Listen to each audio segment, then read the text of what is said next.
Within hours of the landmark meeting between US President Donald Trump and Prime Minister Narendra Modi in Washington, D.C., top US leaders are rushing to Munich for talks which may end on the peace deal between Ukraine and Russia. This follows lengthy conversations between Donald Trump and Vladimir Putin. Direct negotiations are expected to take place in the coming days, with the US side absolutely clear there have to be results and an agreement to end the war.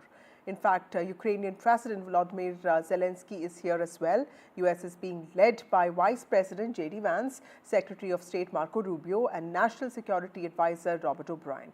Ahead of the talks, US Secretary of Defense Pete Hegseth has made a few key points that appear to have led the framework for the talks. Let's go across to my colleague Vishnu Shom, who's reporting from Ground Zero for more details on this.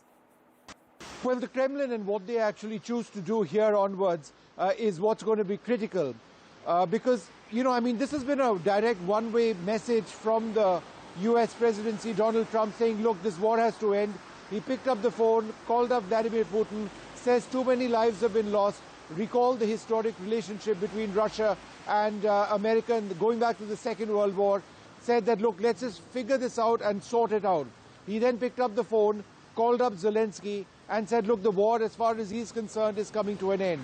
I'm in Munich right now. This is where the Munich Security Conference is going to be taking place. Top US leaders, being led by the US Vice President JD Vance, are all over here with a one-point agenda, essentially. This war needs to end. Zelensky is going to be here as well.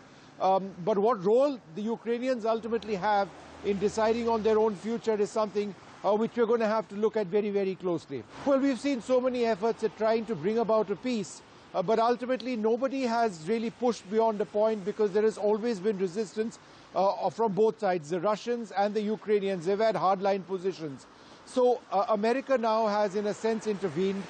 They are of the belief that they cannot indefinitely be fueling the war in Ukraine. Ahead of these talks beginning, there was a certain framework which was announced by Mike Hegseth, the US leader, and what was basically stated was this: it is unrealistic to expect Ukraine to get back the territory that it had way back in 2014. Secondly, as far as membership of Ukraine in NATO is concerned, that's something that is not going to be taking place. Thirdly, if there are robust security guarantees, and that is, of course, important, there cannot be these robust security guarantees without the more active involvement of European partner nations. In a sense, an agreement or a statement by America saying that, look, we can't do it all.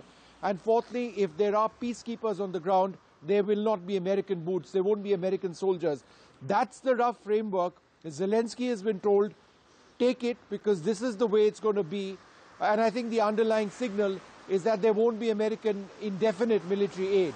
Now, the Kremlin has responded. Putin says he wants peace as well. Is it all going to come together over here in Munich?